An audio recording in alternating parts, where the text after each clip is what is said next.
নমস্কাৰ বন্ধু বান্ধৱীসকল, আজি মই বনাবলৈ লৈছোঁ কলডিল। এয়া কলডিলখিনি প্ৰথমতে ধুনীয়াকৈ কলডিলটো গোটাকৈ ধুই লৈ এয়া কলডিলখিনি কাটি ল'লোঁ। কাটি জুইত কেৰাহীখন পাতি ল'লোঁ। পাতি তাতে অকণমান পিঁয়াজ দিলোঁ। তাৰপৰা দি এয়া মাংস দি দিলোঁ। দেখিছেনে? পাৰ মাংস। এয়া ধুনীয়াকৈ পাৰ মাংসখিনি দি ল'লোঁ। মাংসখিনি আচলতে মুঠি লোৱাটো মই নেদেখুৱালোঁ, এইটো চবেই জানেই আৰু মাংসখিনি মুঠি ল'ব লাগে, সেইকাৰণে মই দেখুওৱা নাই আৰু। ধুনীয়াকৈ মাংসখিনি মুঠি লৈ কেৰাহীত দি ধুনীয়াকৈ লৰাই দিছোঁ। এয়া ধুনীয়াকৈ লৰাই গোটেইখিনি তেলখিনি ধুনীয়াকৈ মাংসত লাগি যোৱাকৈ লৰাই পিঁয়াজখিনি দি ধুনীয়াকৈ লৰাই পেলাই ধুনীয়াকৈ এনেকৈ অকণমান টাইমৰ কাৰণে ঢাক মাৰি ধুনীয়াকৈ ভাজিম।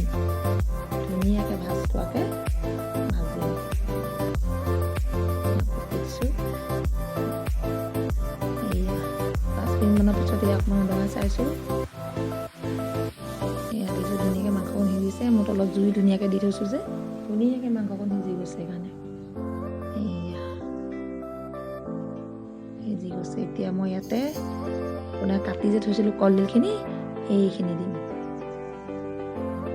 এতিয়া এয়া কাটি থোৱা কলডিলখিনি ধুনীয়াকৈ দি দিলোঁ।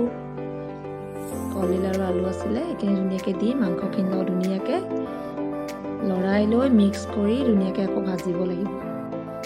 কলডিলখিনি ধুনীয়াকৈ ভাজ খোৱালৈকে ভাজিব লাগিব। ধুনীয়াকৈ লৰাই দিছোঁ। এই কেৰাহীখন আমাৰ লৰি গৈছে, অকণ পতা বেয়া হ'ল নেকি, লৰি গৈছে। এয়া ঢাকি দি পেলাই অকণ সিজিব দিলোঁ। তাৰপৰা এতিয়া আকৌ 10 মিনিটমানৰ পিছত এয়া দিছে দাঙি পেলাই চাইছোঁ। এয়া সিজিছে আৰু অকণমান পানী ছটিয়াব লাগিব। এয়া তলত লাগি ধৰিছে যে কেৰাহীখন কি হ'ল জানো, ইমান লৰি লৰি গৈছে। জাকিডাল পতাটো বেয়া হ'ল নেকি। এয়া ধুনীয়াকৈ লৰাই দিছোঁ। মই ইয়াতে কোনো ধৰণৰ পেকেটিং মছলা ব্যৱহাৰ কৰা নাই। আদা নহৰু আৰু পিঁয়াজ দিছোঁ। এতিয়া অকণমান জালুকৰ গুড়ি দিছোঁ। ধুনীয়াকৈ লৰাই দিছোঁ। এয়া আপোনালোকে যদি মোৰ ভিডিঅ'সমূহ চাই ভাল পায়, লাইক কৰিব, শ্বেয়াৰ কৰিব আৰু লগতে চেনেলটো ছাবস্ক্ৰাইব কৰি দিব আৰু কাষতে থকা বেল আইকনটো দবাই দিব।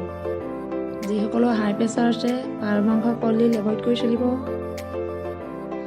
অকণমান পানী দি দিছোঁ, অকণমান লাগি ধৰি নিচিনা আছিলে সেইকাৰণে অকণমান পানী দিছোঁ। পানী বেছি দিব নালাগে, অকণমান। তো পাৰ মাংস আৰু কলডিলৰ ভাজিহে, সেইটো কাৰণে পানী কমকৈ দিব লাগে। তো গ্ৰেভি চিষ্টেম নহয় এনেকৈ যে, সেইটো কাৰণে অকণমান পানী দিব লাগে। এইখিনি অকণমান ধুনীয়াকৈ ঢাকি দিলোঁ। লৰাই এয়া চাওকচোন পানীখিনি কিমান ধুনীয়াকৈ শুকাই গ'ল, লাগিছেনে বাৰু। এয়া মাংসও সিজি গ'ল আমাৰ, হৈ গ'ল আমাৰ কলডিল আৰু পাৰ মাংস। এতিয়া ধুনীয়াকৈ এইখিনি কাঢ়ি দিম, কাঢ়ি এখন লৈ। এয়া ভিডিঅ'টো শেষলৈকে চোৱাৰ বাবে ধন্যবাদ।